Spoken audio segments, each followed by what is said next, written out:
Eu queria fazer uma outra pergunta para vocês. Dependendo da formação da pessoa, o profissional pode ter a opção de se vincular a uma organização. Então, muita gente se forma, vai trabalhar para uma empresa, depois vai para outra, ou de seguir uma carreira solo. Já começa empreendedor.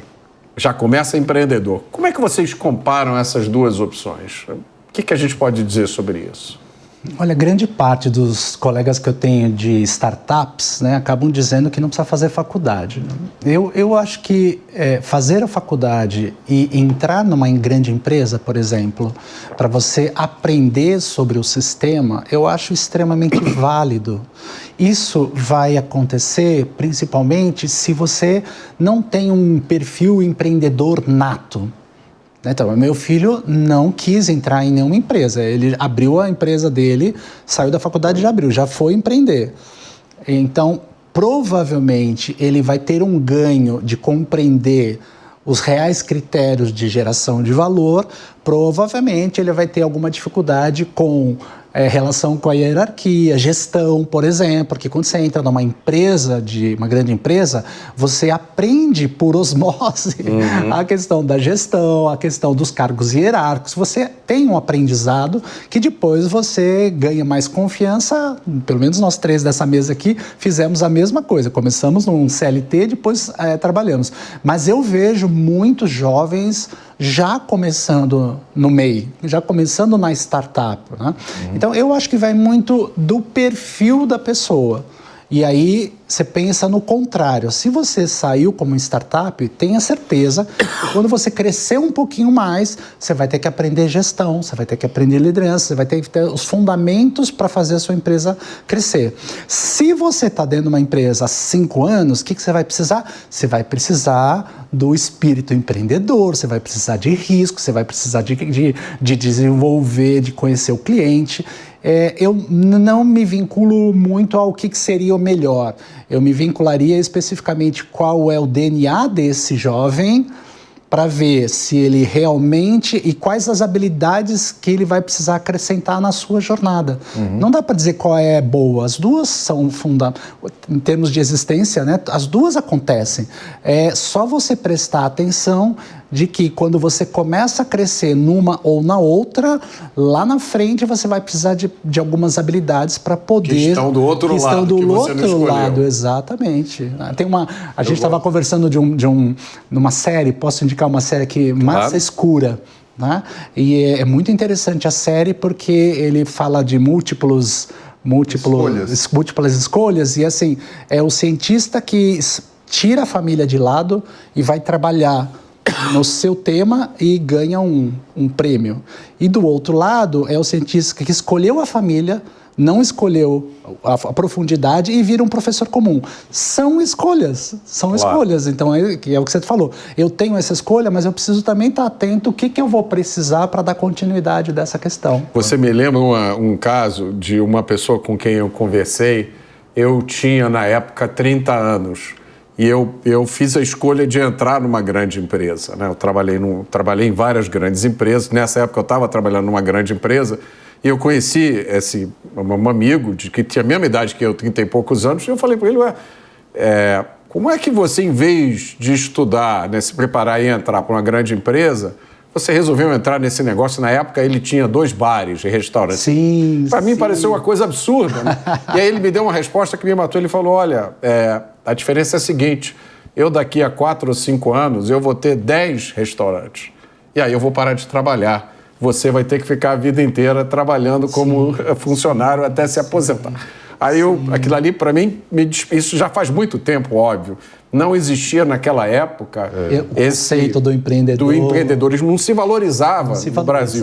Naquela época, o bom era você arrumar um emprego sólido, né? Quando você fala dos 2 caminhos, eu fico pensando no campo das ilusões, que ambos os caminhos têm um campo das ilusões. Por exemplo, a CLT, você vai trabalhar numa grande empresa, assumindo que chegando na grande empresa você vai ter uma trajetória e você vai virar executivo. Há 40 anos atrás era praticamente garantido. Você vai subir aquela escadinha, né? Então tem o campo das ilusões, assim, trabalhar numa empresa, pelo menos você tem o seu salário garantido, a exigência sobre você ela é diferente e você tem um caminho legal. Ou você vai ser empreendedor, mas o empreendedor parece também tem o campo das ilusões.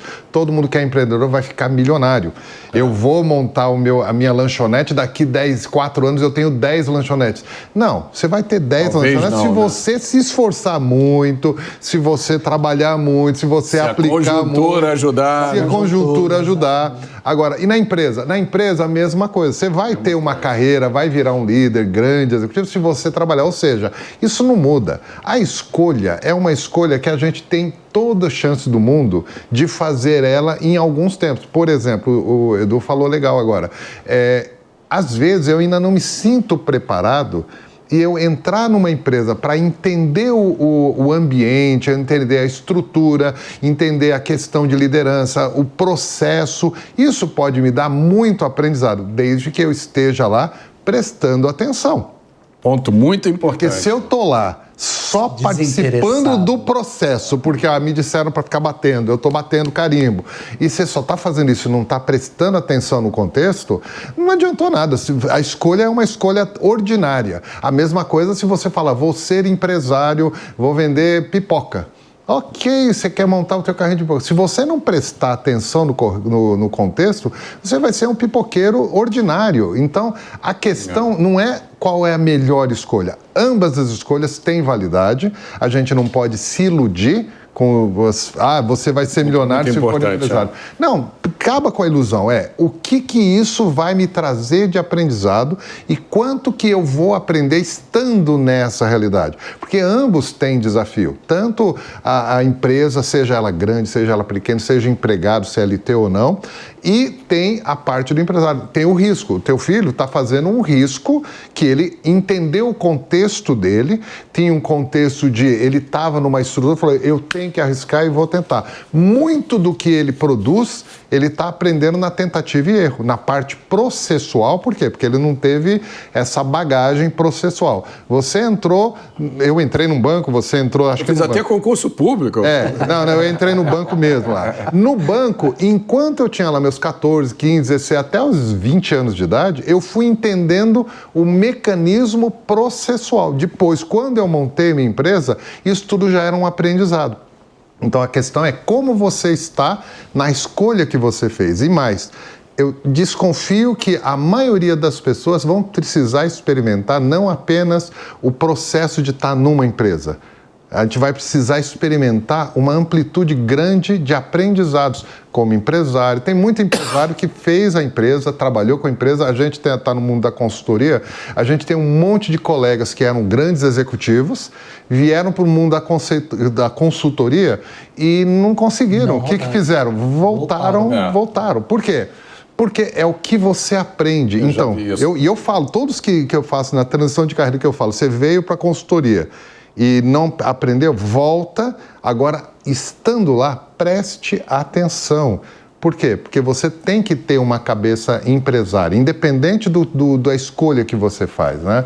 Então, esses são os desafios que eu falo assim, as pessoas têm que prestar atenção. Para que eu vou entrar nesse emprego? Qual vai ser a utilidade disso para o meu futuro? E isso pode ser muito chave para a gente escolher a carreira hoje, porque elas são múltiplas mesmo. Hoje a gente fala de pessoas que têm 3, 4, 5... múltiplas carreiras. Carreiras ou ocupações. Né? Eu não sei direito se a gente consegue classificar pelos moldes anteriores. Hoje você tem pessoas fazendo múltiplas atividades. A gente faz múltiplas atividades também, né? Então é esse o desafio que a gente vem vendo para frente e para os jovens, principalmente. Então, às vezes eu estou com um jovem e eu falo, cara, só presta atenção.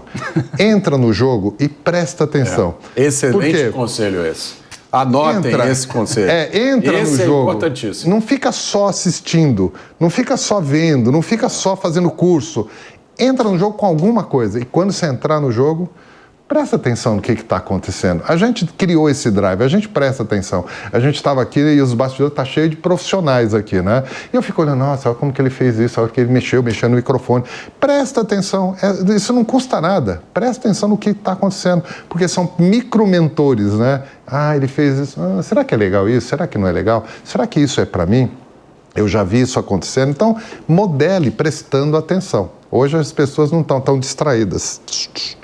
Está acontecendo no mundo e ele está distraído. Isso aí é um dos desafios maiores mesmo, né? É verdade. Essa nossa conversa aqui me lembrou um ponto importante, né? Só existem grandes empresas para você ir trabalhar porque alguém criou uma empresa. Né?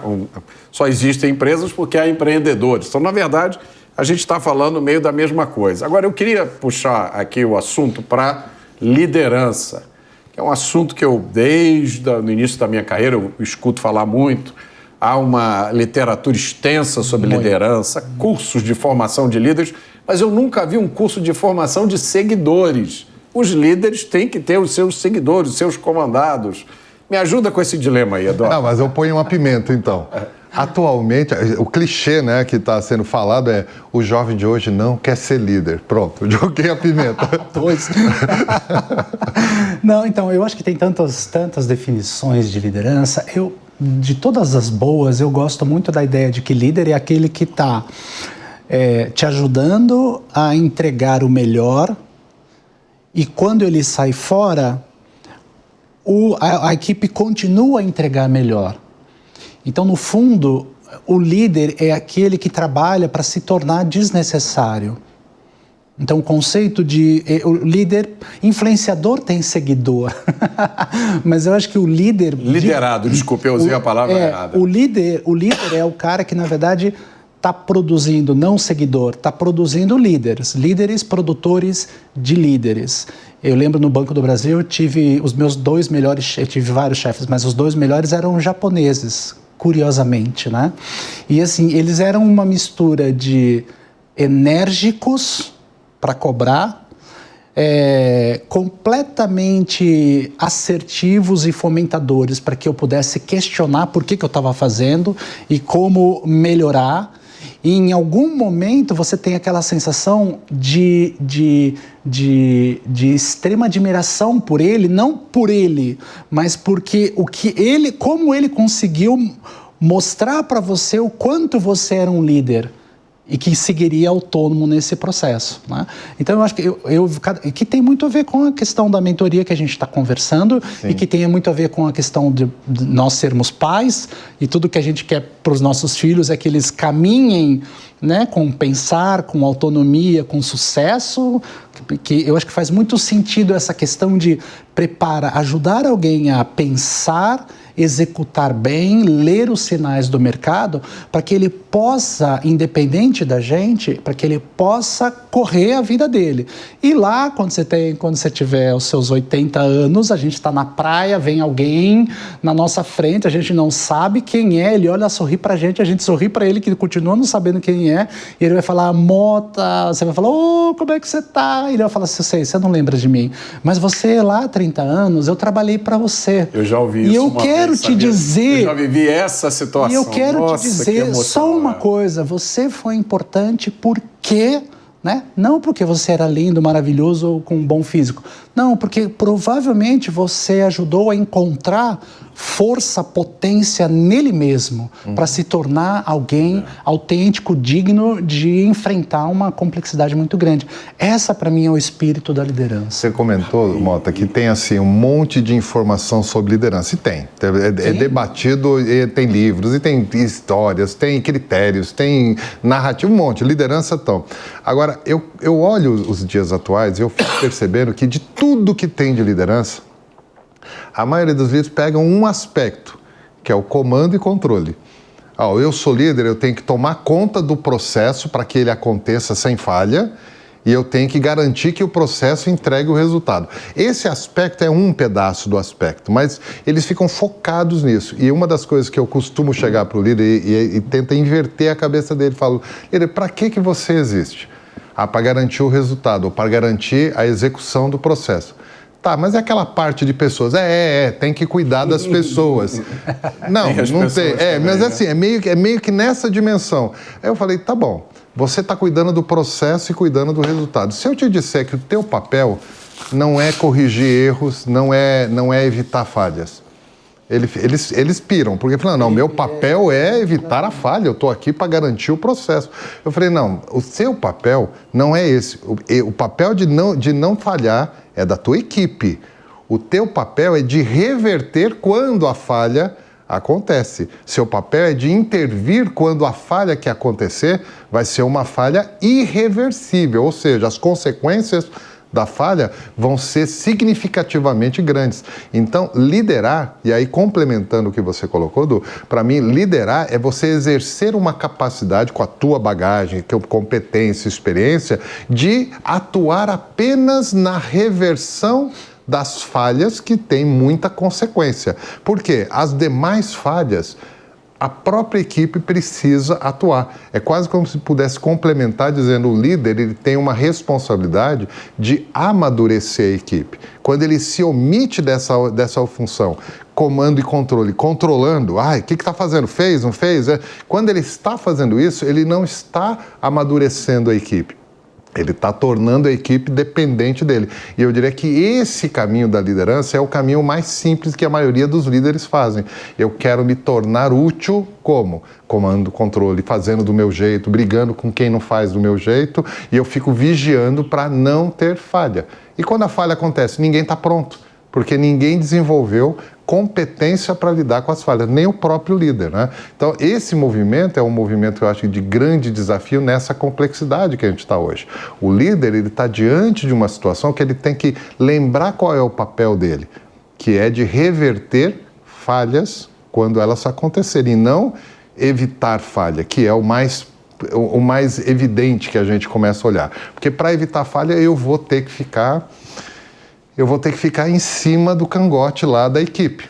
E quando você está lá, a gente já percebeu, você deve lembrar quando você fez datilografia. Você lembra que você está estou indo bem aqui, estou indo bem. De repente chegava a professora, o dedo atrapalhava, tudo por quê? Porque ela estava ali fazendo... Isso acontecia quando eu aprendi programação. O gerente passava, olhava assim, por que você está fazendo isso aí, rapaz? Então, por quê? Porque tem essa ingerência. Não, o ideal é esse outro líder seu que falou, vai lá e resolve. Só me traz o resultado bem feito. E de uma maneira ética, porque aí entra os pilares que o Edu falou. De uma maneira correta, de uma maneira ética. Não vem trazer o resultado só porque trouxe o resultado.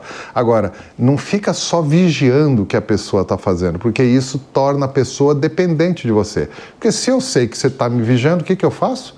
Eu não preciso fazer nada. Aí ele vai vir aqui, na hora que ele vê, eu lembro. Eu passo a ser uma pessoa que atua por reação.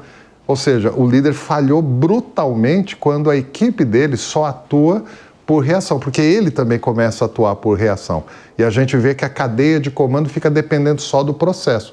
Aí a gente começa a falar teorias das conspiração. Uma hora a IA vai dizer o que você tem que fazer.